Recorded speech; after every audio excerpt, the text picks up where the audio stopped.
Hello guys, आप सभी साथियों का स्वागत है आपके अपनी यूट्यूब चैनल टॉपर सेंट पर। तो डेली की तरह हम लोग आज भी मॉर्निंग अपडेट लेकर आए हैं। जितनी भी इंपॉर्टेंट अपडेट आज के न्यूज़पेपर में आई है और आप सभी के काम की वो सारी अपडेट हम लोग देखने वाले हैं। तो चलिए देर बिल्कुल भी नहीं करेंगे, स्टार्ट करते हैं आज की वीडियो को। सबसे पहले हम बात कर लेते हैं ग्रामीण बैंक में जो है भर्ती आई है और उसका आवेदन भी आज से ही शुरू हो जाएगा। यहाँ पर आप देख सकते हैं 7 जून जो है यहाँ पर एप्लीकेशन जो है शुरू होने की डेट है और 27 जून जो है इसकी अंतिम तिथि है। यहाँ तक कि एग्जाम की डेट भी यहाँ पर बता दी गई है अगस्त में। और बैंक में सबसे अच्छी बात यही होती है कि यहाँ पर जो भी चीज़ें टाइम टेबल आती हैं उसी टाइम टेबल के अकॉर्डिंग सारी चीज़ें होती हैं। यानी अगर अगस्त में पेपर बता दिया गया है तो पेपर इसका अगस्त में ही होगा। वहीं पर हम बात कर लेते हैं इसमें चालान कितने कितने का। तो चालान इसका ज़्यादा है, जनरल ओबीसी का 850 है, SC ST और PH का 175 रुपये चालान है। वहीं पर हम बात करें वैकेंसी इसमें है कितनी, तो वैकेंसी के इसमें जो है सिर्फ और सिर्फ 8106 पदों पर भर्ती है। तो कोई जो है बहुत कम भर्ती नहीं, बहुत बढ़िया वैकेंसी है। बाकी इसको लेकर के हम लोग अभी थोड़ी देर बाद वीडियो लेकर आएंगे जिसमें आपको योग्यता वगैरह सब कुछ बताएंगे। अभी के लिए आप इतना जान लीजिए कि अगर आपके पास ग्रेजुएशन है तो आप इस फॉर्म को आप डाल सकते हैं। किसमें कितनी पोस्ट है उसको लेकर के हम लोग अभी आगे थोड़ी देर 1 से 2 घंटे बाद में वीडियो लाऊंगा इसी चैनल पर। तो चैनल को सब्सक्राइब कर लीजिए। हर एक चीज़ यहाँ पर बताएंगे, सिलेक्शन प्रक्रिया क्या होती है, एग्जाम पैटर्न क्या होता है, हर एक चीज़ बताऊंगा। अभी बताऊंगा तो बहुत लंबी वीडियो हो जाएगी क्योंकि बहुत सारी अपडेट जो है यहाँ पर बतानी बाकी है। तो वीडियो स्टार्ट करने से पहले हम आप सभी लोग को बता दें ऑली बोर्ड की पजल मैनिया बुक के बारे में। अगर आप किसी भी बैंकिंग की तैयारी कर रहे हो, चाहे वो SBI PO हो, IBPS PO हो, RBI हो, LIC हो, कोई भी अगर आप तैयारी करते हो तो आपको पता होगा कि रीजनिंग में पजल जो है भरपूर मात्रा में पूछी जाती है। तो ये जो बुक है पजल मैनिया की, ये एक बेहतरीन ढंग से डिजाइन की गई है। इसमें आपको जितनी भी टाइप की पजल आती हैं, जितनी भी टाइप की अरेंजमेंट आती है, चाहे वो सर्कुलर हो, अरेंजमेंट हो, 2D शेप हो, डेट बेस हो, ईयर बेस हो, ग्रिड बेस हो, फ्लोर बेस, जितनी भी आपकी पजल होती है वो सारी की सारी आपको इसमें मिल जाएंगी। सोल्यूशन के साथ मिलेगी, अच्छे कंसेप्ट के साथ मिलेगी और आपको प्रैक्टिस करने के लिए इसमें बहुत सारे क्वेश्चंस भी मिल जाएंगे। तो अगर आपको ऑली बोर्ड की ये पजल मैनिया बुक अगर आपको लेनी है तो डिस्क्रिप्शन बॉक्स में हमने जो है लिंक दे दिया है, आप वहां पर जाकर आप इनको आज ही खरीद सकते हैं। काफी बेहतरीन बुक है, हमने इसको खुद देखी है, तो आप जाकर इसको ले सकते हैं। लेकर के जो अगली अपडेट हमारी है वो बीएड और डीएलएड जो छात्र हैं हमारे, उनके लिए एक अच्छी अपडेट आई। अच्छी अपडेट क्यों आई है मैं आपको बता दूं।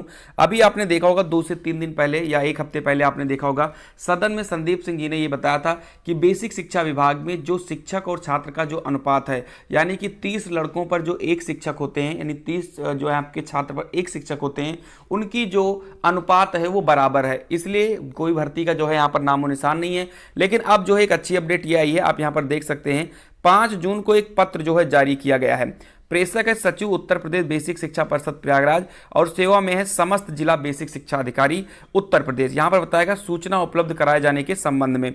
यहां पर मांग की गई है कि आप ये बताइए कि अब 30 अप्रैल 2022 की छात्र संख्या, यानी आपके यहाँ प्रधानाध्यापक कितने हैं, सहायक अध्यापक कितने हैं, कार्यरत अध्यापक में प्रधानाध्यापक कितने हैं, सहायक अध्यापक कितने हैं, अनुमन पद में प्रधानाध्यापक कितने हैं, सहायक अध्यापक कितने हैं और कार्यरत जो है आपके अध्यापक में कितने कितने हैं।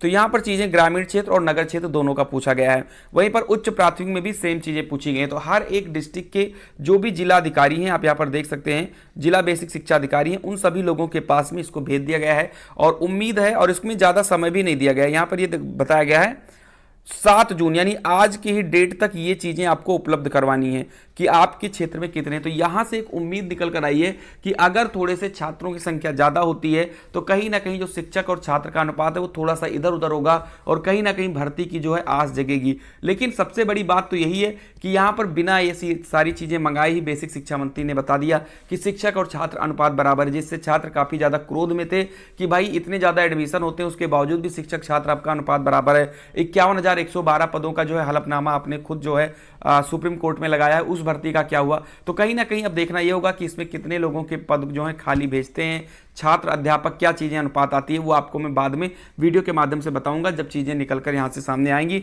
लेकिन अच्छी अपडेट यही है कि यहाँ पर चीज़ें को मंगवाई गई हैं और जब मंगवाई गई है तो कहीं ना कहीं कुछ चीज़ें यहाँ पर बढ़कर आएंगी छात्रों की संख्या। ठीक है, चलिए वहीं पर आते हैं अपनी अगली अपडेट को लेकर के। अगली जो हमारी अपडेट है वो है TGT PGT भर्ती को लेकर के। असमंजस में तदर्थ व उनके पदों पर चयनित शिक्षक।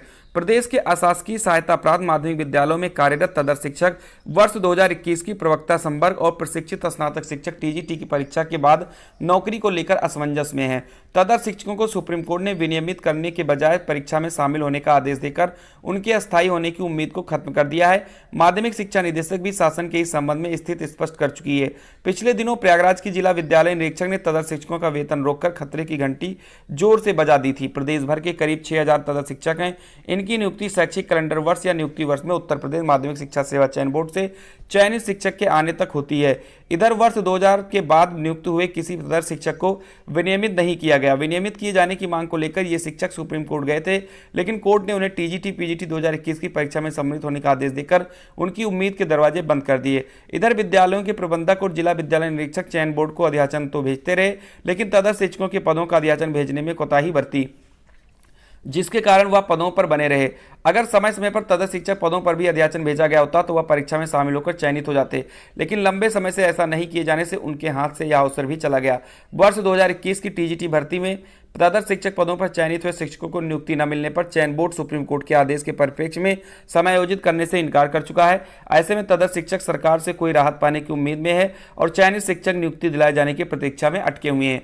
तो आप यहां पर देख सकते हैं इस समय उत्तर प्रदेश में टीजीटी पीजीटी को लेकर के बहुत बेहतरीन घमासान मचा हुआ है तदर्थ शिक्षकों को लेकर, क्योंकि जो तदर्थ शिक्षक 2000 के बाद में जो आए हैं प्रधानाचार्य के उस पर या प्रबंधक के उस पर, वो सारे के सारे लोगों का वेतन रोका गया। आपने देखा भी होगा बीच में, और ये कहा गया कि ये नियुक्ति पाने के अधिकार नहीं है। हालांकि उनके वेतन को बहाल किया जा रहा है धीरे धीरे, लेकिन कहीं ना कहीं इन सभी लोगों को बहुत ज़्यादा परेशानी देखने को मिल रही है। वहीं पर जो बीएड वाले जो छात्र हैं जो ये चाहते हैं कि तदर्थ शिक्षकों को हटाया जाए जिससे वैकेंसियाँ बढ़ जाएँ, ठीक है, तो अभी जो 5000 वैकेंसी हो आगे चल के 10 से 15000 वैकेंसी हो जाए, तो वो चीज़ें भी यहाँ पर सामने देखने को मिल रही। तो कहीं ना कहीं जो तदर्थ शिक्षक हमारे हैं उनके लिए जो है दिक्कतें यहाँ पर हो रही हैं।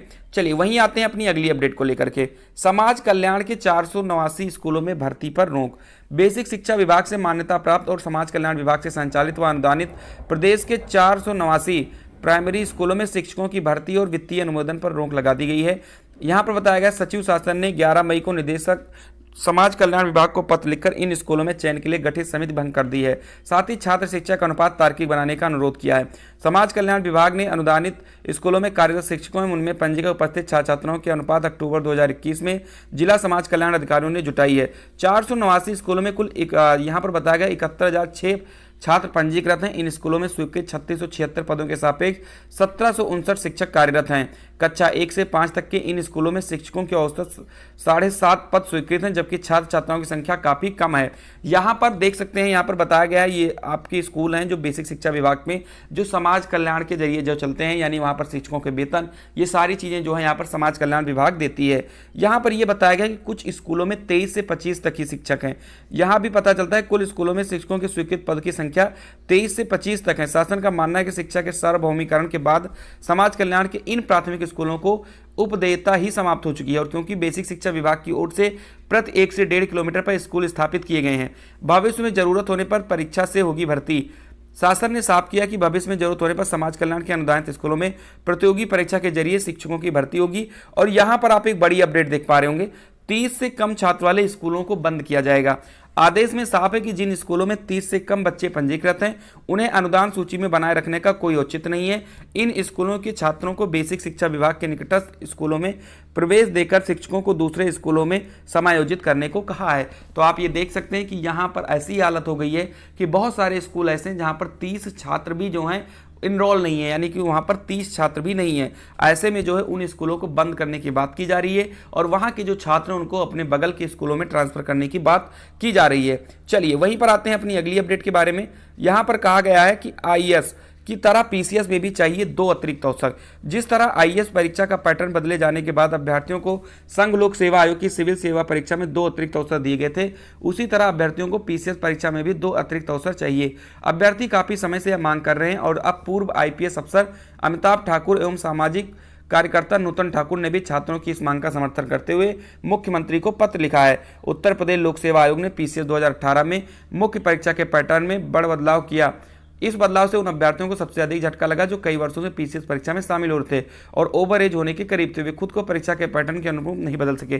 तो कुल मिलाकर यहाँ पर बात की जा रही है कि जैसे आईएएस में 2 अतिरिक्त मौके दिए गए हैं, वैसे ही पीसीएस में भी 2 अतिरिक्त मौके दिए जाएं। वहीं पर अगली अपडेट अगर हम देखें तो यहाँ लिखा है सहायक नियोजक पद के लिए नहीं मिले अभ्यर्थी, कट ऑफ डाउन। नगर एवं ग्राम नियोजन विभाग में सहायक नियोजन के 3 पद खाली हैं। इन पदों पर उत्तर प्रदेश लोक सेवा आयोग भर्ती कर रहा है, लेकिन पर्याप्त अभ्यर्थी नहीं मिल रहे हैं, यानी कि 3 पदों पर ही पर्याप्त अभ्यर्थी नहीं मिल रहे हैं। यहाँ पर यह भी कहा गया कि ऐसे में कट ऑफ अंक डाउन कर दिया गया और अन्य अभ्यर्थियों से 21 जून तक ऑफलाइन आवेदन मांगा गया। सहायक नियोजन पद पर 2 अनारक्षित और 1 अनुसूचित वर्ग के अभ्यर्थी का चयन होना है। इसके लिए आयोग ने 1 दिसंबर 2021 को विज्ञापन निकाला था। अनिवार्य योग्यता और आर्किटेक्ट थी जो कट ऑफ निर्धारित था। इसके अनुसार अभ्यर्थी कम मिले, इसलिए कट ऑफ अंक डाउन श्रेणी किया गया है। अब अनारक्षित श्रेणी में कट ऑफ अंक 86.5 से 82% कर दिया गया है। इन नंबरों के बीच 81 अभ्यर्थी हैं। ऐसे ही एससी के कट ऑफ 80 में से 72 कर दिया गया है। इनके बीच 40 अभ्यर्थी हैं। तो आप यहां देख सकते हैं, यहां पर 3 पद हैं और अभी तक जो कट ऑफ था वो ज्यादा था, इसलिए 3 पद ही नहीं भरे जा रहे थे। अब जो है कट ऑफ को डाउन किया गया है। अब इसमें जो है देखना होगा कि क्या चीजें यहां पर हो सकती है। तो फिलहाल के लिए आज इतनी सारी अपडेट थी। अगर कोई अपडेट और आती है तो आपको इस चैनल के माध्यम से बताया जाएगा, इसीलिए आप चैनल को जरूर सब्सक्राइब करें और बेल आइकन को भी जरूर दबा दें। तो मिलते हैं अपनी अगली वीडियो में किसी खास अपडेट के साथ। तब तक के लिए खुश रहिए, मस्त रहिए। जय हिंद, जय भारत।